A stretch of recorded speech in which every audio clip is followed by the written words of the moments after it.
Today's headline is Pawnbroker's Clerks. Not so unsympathetic and heartless as they seem. The subheadline says, one of them tells of his experiences. People who are in need of money. Patrons who do not care to be recognized. It says, there are two sides to a pawnbroker's counter. On one side, there's always to be found a well-dressed man with an air of perfect coolness about him and a tone in his voice that the experienced know. If that voice says $2, there is no use arguing with him to make it $2.50. To the other side of the counter, there come all kinds, classes, and conditions of men, women, and children. The only bond of union that touches these people is that they're human and all need money. The miseries of those who go at certain stated times to this counter are well known. There are to be found the well-to-do, temporarily embarrassed, the once affluent reduced to poverty by some hard turn of the wheel of fortune, the wild individual who is always broke, the poor who go regularly to pledge some little article until the weekly pay comes in, and the impecunious young man who has squandered his week's earnings in a night and must live somehow until the next payday. All of these people are well known, but the man on the other side of the counter is a stranger to everybody. If his own brother comes in to raise a little money on some valuable, the face of the man behind the counter never changes, and his answers would be just as brief and emphatic, and that tone in his voice would sound just as unchangeable as though he had never seen the person before. This man behind the counter is a character, and no other occupation of the peculiar requirements here seen needed so much. Behind his counter, he is like no other mortal alive. He is dead to sympathy, oblivious to pity, and cannot be insulted. Genial and gentle. The other day, a reporter met one of these seemingly heartless men away from his counter, and he appeared to be one of the most genial and gentle of men. His brevity and stoicism he had either left behind in the cash drawer, or had put a ticket on and stored until his return, and he willingly consented to tell a very few of the things he had seen and explain his position on the other side of the counter. A clerk in a pawnbroker's shop, he said, is always thought to be hard-hearted, fond of taunting the poor with whom he deals, and is frequently accused of refusing to give a fair amount on some article of value. But such is really not the case. Why, bless your heart, because we handle money and make loans, people seem to think that we loan it out because we don't know what to do with it. This is a mistake. We're only working for our employer, and are often strapped ourselves. I know what it is to go to some rival pawn shop and raise money on my watch, and it's no fun. They say that we're hard-hearted, but such is not the case.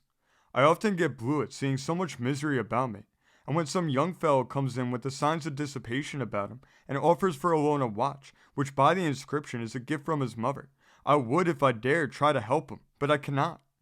I've seen little girls with pinched faces bringing the last household god that she might get something to eat. If I dared, I would give her more money than the article was worth. There is another caller, and that is the temporarily embarrassed man, who has it in his power to soon arrange matters and redeem his pledges. I do not waste any sympathy or sleepless nights on him. I could surprise you if I gave you the names of some of our customers. The people we see the most of are the sporting men who have made some unlucky venture and have to raise what they call a stake for the next day. They always redeem promptly, but we have them sometimes as often as twice a week. I have in my 10 years' experience behind the counter loaned money to lawyers, preachers, actors, and merchants. I've seen society men and broken down inebriates stand in adjoining boxes. Some strange experiences. We have some strange experiences at times and are placed in situations that require all of our coolness. About a month ago, a fashionably dressed young woman came in to pay the interest due that day on a diamond ring, which she had pawned a year before. I calculated the interest, and she was about to hand me the money when a well-known lawyer, quite a society man too, by the way, came in to examine some goods before he bought the ticket. I saw the young lady turn pale and knew something had gone wrong. The lawyer raised his hat politely and did not conceal his astonishment when he said, "Why, miss, what are you doing here? Can I do anything for you?" When he called the young lady's name, I knew it at once, and so would you, and I saw that I had to get the girl out of a scrape somehow.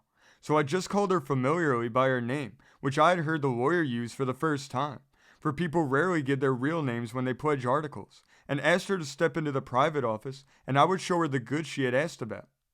She was clever, and took up my cue at once, and said, "I thought of buying a diamond ring. It is such a lovely thing, and so cheap." Our combined stroke of diplomacy saved her. I showed her her own ring. She looked at it, admired it, and said she would call the next day and get it. I put it to one side, and the next day she came and paid the interest. There's not a day passes, but I see some people meet in the shop who would have given almost anything if they could have prevented it. Yes, we have some very funny things offered. I remember once that a cowboy brought in a scalp, a relic he called it, but we declined the loan. It has got so now that almost everybody carries some article of value in case he runs short. During the last few years, the number of pawnbroking establishments has greatly increased in number, and it's a paying business. The rates of interest are simply enormous. It's very rarely that anything like a decent value is given for an article pledged.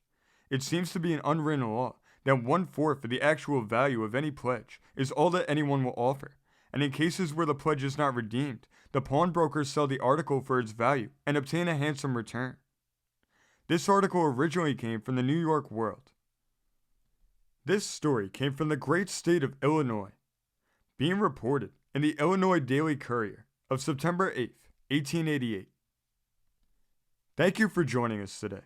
If you want to continue to uncover all of America's lost and forgotten history, then remember before you leave to hit the subscribe button, hit the notification bell, and remember to like and comment below.